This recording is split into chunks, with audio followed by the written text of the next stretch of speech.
എല്ലാവർക്കും അമ്മൂസ് കിച്ചൻ്റെ പുതിയ വീഡിയോയിലേക്ക് സ്വാഗതം.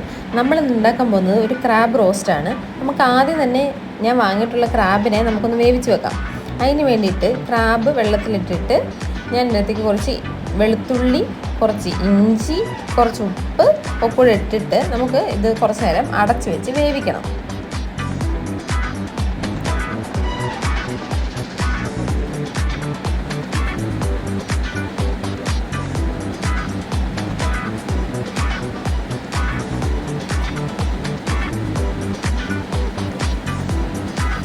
ക്രാബിനൊന്നും ഒത്തിരി വേവൊന്നുമില്ല, കുറച്ച് ചെറുതായിട്ടുള്ള വേവേ ഉള്ളൂ. അപ്പം കുറച്ച് നേരം വെന്ത് കഴിഞ്ഞിട്ടുണ്ടെങ്കിൽ നമുക്കതെടുത്ത് മാറ്റിയിട്ട് അത് വെള്ളം കളഞ്ഞിട്ട് അതൊരു പാത്രത്തിലേക്ക് എടുത്ത് മാറ്റി വെക്കാം.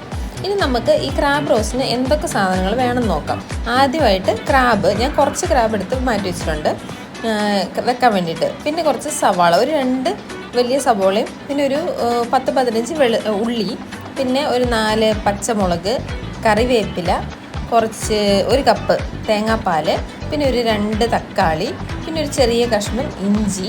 പിന്നെ വേണ്ടത് ഈ പൊടികൾ: മുളക് പൊടി, മഞ്ഞൾപ്പൊടി, മല്ലിപ്പൊടി, കുരുമുളക് പൊടി, ഗരം മസാല, ഉപ്പ്. ഇത്ര സാധനങ്ങളൊക്കെ മതി. ഇത്ര സാധനങ്ങളൊക്കെ വെച്ചിട്ട് നമുക്ക് എങ്ങനെയാണ് ക്രാബ് റോസ്റ്റ് ഉണ്ടാക്കുന്നതെന്ന് നോക്കാം.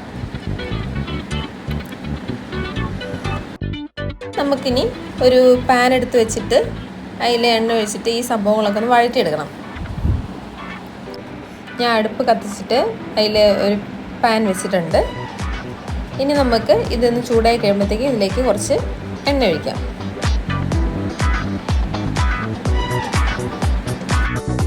ഇനി ഈ എണ്ണ ചൂടായി വരുമ്പോഴത്തേക്ക് നമുക്ക് ഇതിനകത്ത് അരിഞ്ഞു വെച്ചിട്ടുള്ള ഉള്ളി നമുക്ക് കുനുകുനാന്ന് ചെറുതായിട്ട് അരിയൊന്നും വേണ്ട, ജസ്റ്റ് 1-2 ആയിട്ട് പൊളന്നങ്ങ് ഇട്ടേച്ചാൽ മതി. പിന്നെ നമുക്ക് ഇതിലേക്ക് സവാള അരിഞ്ഞു വെച്ചതും കൂടെ ഇട്ട് കൊടുക്കാം.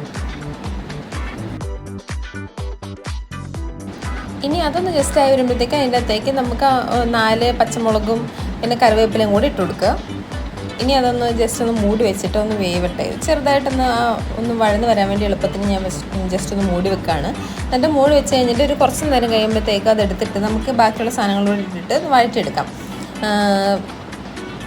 ഇഞ്ചിയും കൂടെ ഇട്ട് കൊടുക്കുക. അതിൻ്റെ ഇഞ്ചി ഇട്ടിട്ട് നന്നായിട്ട് ഇളക്കി കൊടുക്കാം.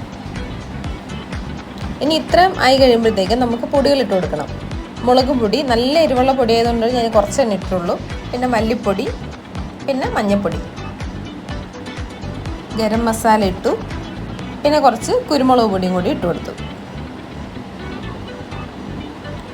കുരുമുളക് പൊടിയൊക്കെ പിന്നെ ഇടുന്നുണ്ട്, അതുകൊണ്ടാണ് ഞാൻ കുറച്ച് മുളക് പൊടി ഇട്ടത്.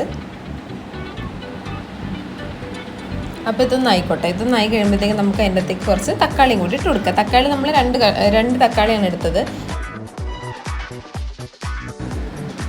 ഈ തക്കാളിയും കൂടെ ഒന്ന് വഴന്ന് വന്നതിന് ശേഷം നമുക്കൊരു അതിലേക്ക് കുറച്ച് തേങ്ങാപ്പാൽ ഒഴിച്ചിട്ട് അതൊന്ന് ഗ്രേവി ആക്കി എടുക്കുക. ഒരു ചെറിയ കപ്പിന് 1 കപ്പ് തേങ്ങാപ്പാലാണ് ഞാൻ ഒഴിച്ചത്. ഇച്ചിരിയും കൂടെ ഒഴിച്ച് കൊടുത്തിട്ട് നമുക്കത് ഗ്രേവി ആവണം. അതിന് വേണ്ടിയിട്ട് അതിന് പാകത്തിനുള്ള തേങ്ങാപ്പാൽ ഒഴിക്കുക. ഇപ്പോൾ ഇതിന് പാകത്തിന് ഉപ്പൊക്കെ ഉണ്ടോ എന്ന് നോക്കുക. എന്നിട്ട് ഉപ്പൊന്നും ഇല്ലെന്നുണ്ടെങ്കിൽ കുറച്ച് ഉപ്പോ അല്ലെങ്കിൽ എരിവ് കുറവാണെന്ന് നോക്കുകയാണെങ്കിൽ ഇച്ചിരി കുരുമുളക് പൊടിയോ ഒക്കെ ഇപ്പോൾ അതിൽ ഇട്ട് കൊടുക്കാം. ഒന്നിട്ട് കൊടുത്തിട്ട് ഇളക്കി ഒന്ന് പാകത്തിനാക്കി വെക്കുക. ഇനി നമുക്ക് ഇതിലേക്ക് എടുത്തു വെച്ചിട്ടുള്ള ക്രാബ് ഇട്ട് കൊടുക്കുക. ക്രാബ് ജസ്റ്റ് ഒന്ന് വേവിച്ച് വെച്ചിരിക്കുന്നതാണ് കേട്ടോ.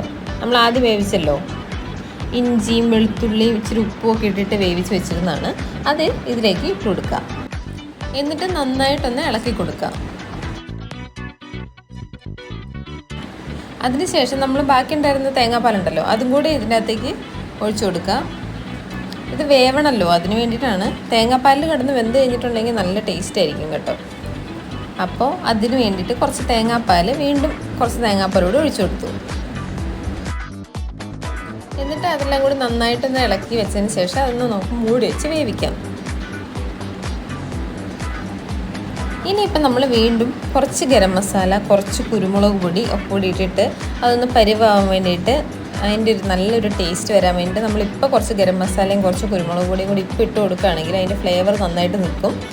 അപ്പോൾ കുറച്ച് കരിവേപ്പിലയും കൂടി ഇട്ട് കൊടുത്തു. എന്നിട്ട് ഇതെല്ലാം കൂടി ഇട്ടിട്ട് നന്നായിട്ട് ഇളക്കി കൊടുക്കുക. എന്നിട്ട് നന്നായിട്ട് ഇങ്ങനെ നല്ല അടിപൊളി റോസ്റ്റ് ആവും.